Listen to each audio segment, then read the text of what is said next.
ದೆಹಲಿ ಅಂಗಳದಲ್ಲಿ ಈಗ ಸಂಪುಟ ಪುನಾರಚನೆಯ ಕಸರತ್ತು ಜೋರಾಗಿದೆ. ಸಂಪುಟ ಪುನಾರಚನೆಯ ಬಗ್ಗೆ ನನಗೆ ಮಾಹಿತಿನೇ ಇಲ್ಲ ಅಂತ ಸಚಿವ ಸತೀಶ್ ಜಾರಕಿಹೊಳಿ ಹೇಳಿಕೆಯನ್ನ ಕೊಟ್ಟಿದ್ದಾರೆ.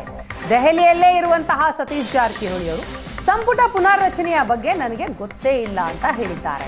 ಹೈಕಮಾಂಡ್ ನಿರ್ಧಾರ ಸಂಪುಟ ಪುನಾರಚನೆ ಮಾಡಬೇಕೋ ಬೇಡವೋ ಅನ್ನೋದರ ಬಗ್ಗೆ ಸಿಎಂ ಸಿದ್ದರಾಮಯ್ಯ ಡಿಸಿಎಂ ದೆಹಲಿಗೆ ಬಂದಿದ್ದಾರೆ.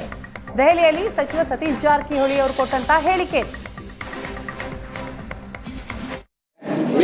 ಮೇ ತಿಂಗಳ ನಂತರದಲ್ಲಿ ಬದಲಾವಣೆ ಆಗುತ್ತೆ ಅಂತ ಹೇಳಿ ಸಿಎಂ ಮತ್ತೆ ಹೇಳಿಕೆ ಕೊಟ್ಟಿದ್ರು. ಈಗ ಜೂನ್ ಇದೆ. ಈಗ ಸದ್ಯಕ್ಕೆ ಇದ್ರ ಬಗ್ಗೆ ಸಾಕಷ್ಟು ಚರ್ಚೆ ಆಗ್ತಾ ಇದೆ.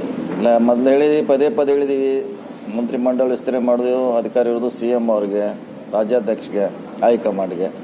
ಹೆಂಗಾರ ಅವ್ರು ಬಂದಿದ್ದಾರೆ, ಅವ್ರನ್ನ ಒಂದು ಮಾತು ಕೇಳಿದ್ರೆ ಬೆಟರ್ ಅಂದ್ರೆ ಅವ್ರು ಹೇಳ್ತಾರಂತ ಅದ್ರ ಬಗ್ಗೆ ಇಲ್ಲ. ನಮಗೆ ಅದ್ರ ಬಗ್ಗೆ ಗೊತ್ತಿಲ್ಲ. ನಮ್ಮ ಅದು ಮಾಡೋರು ಆ ಮಟ್ಟದಲ್ಲಿ ಮಾತ್ರ ಆಗ್ತಾ ಇದೆ. ಇನ್ನು ಸಂಪುಟ ಪುನಾರಚನೆ ಹೈಕಮಾಂಡ್ಗೆ ಬಿಟ್ಟಿದ್ದು ಬೆಂಗಳೂರಿನಲ್ಲಿ ಸಚಿವ ಎಂಬಿ ಪಾಟೀಲ್ ಹೇಳಿಕೆ ಕೊಟ್ಟಿದ್ದಾರೆ. ಕಾಂಗ್ರೆಸ್ ಪಕ್ಷ ದೊಡ್ಡ ಸಮುದ್ರ ಇದ್ದಂತೆ. ಕಾಂಗ್ರೆಸ್ ಪಕ್ಷದಲ್ಲಿ ಬಹಳಷ್ಟು ಆಕಾಂಕ್ಷಿಗಳಿದ್ದಾರೆ. ಎಲ್ಲವನ್ನೂ ಹೈಕಮಾಂಡ್ ನಿರ್ಧಾರ ಮಾಡುತ್ತೆ. ಎಂಬಿ ಪಾಟೀಲ್ ಅವರ ರಿಯಾಕ್ಷನ್ ಇದೆ. ಸ್ವಾಭಾವಿಕವಾಗಿ ಅದನ್ನು ಕೂಡ ಅವ್ರ ವಿವರಣೆ ಕೇಳ್ಬೋದು, ಅಥವಾ ಇವರಾಗಿನೇ ಅದ್ರ ವಿವರಣೆ ಕೊಡುವಂಥದ್ದಾಗ್ಬೋದು. ಏನೇನಾಗಿದೆ ಅಂತ ಭಾಳ MLC ವಿಚಾರ ಒಂದಿದೆ.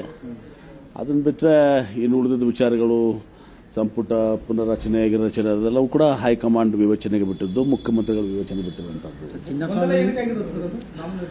ಯಾವುದು ಗೊಂದಲ ಏನಿಲ್ಲ. ತುಳುಸೋದು 4 ಹೆಸರುಗಳು ಬಂದಿದ್ದಾವೆ. ಸ್ವಾಭಾವಿಕವಾಗಿ ಕಾಂಗ್ರೆಸ್ ಪಕ್ಷ ದೊಡ್ಡ ಸಮುದ್ರ ಇದ್ದಂಗೆ. ಅದು ಬಹಳಷ್ಟು ಮಂದಿ ಆಕಾಂಕ್ಷಿಗಳಿದ್ದಾರೆ, ಸಮರ್ಥರು ಕೂಡ ಇದ್ದಾರೆ. ಬಹಳಷ್ಟು ಜನ ಆಕಾಂಕ್ಷಿಗಳಿದ್ದಾರೆ, ಸಮರ್ಥರಿದ್ದಾರೆ.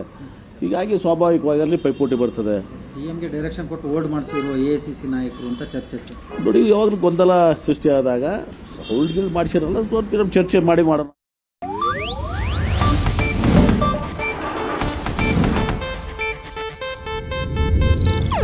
ಇದು ಏಷ್ಯಾನೆಟ್ ನ್ಯೂಸ್ ನೆಟ್ವರ್ಕ್ ಪ್ರಸ್ತುತಿ.